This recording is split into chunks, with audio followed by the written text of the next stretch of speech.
বাংলাদেশ সফরের দ্বিতীয় দিন রোববার সকালে ঢাকা ক্যান্টনমেন্টের সেনাকুঞ্জে গার্ড অফ অনার দেয়া হয় পূর্ব তিমুরের প্রেসিডেন্ট হোসে রামোস হোর্তাকে। এ সময় উপস্থিত ছিলেন প্রধান উপদেষ্টা ডক্টর মোহাম্মদ ইউনূস।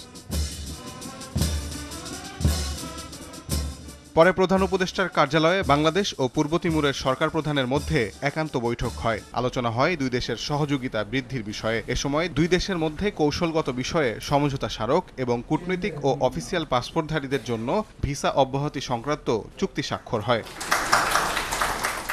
দুপুরে যৌথ সংবাদ সম্মেলনে অংশ নেন শান্তিতে দুই নোবেলজয়ী ডক্টর মোহাম্মদ ইউনূস এবং Jose Ramos Horta.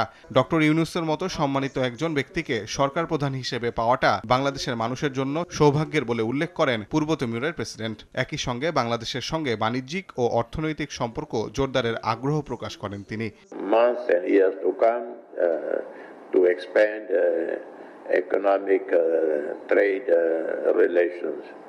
And I think we can import more, Timor-Leste import more from Bangladesh, and we invite Bangladeshi companies to come and look.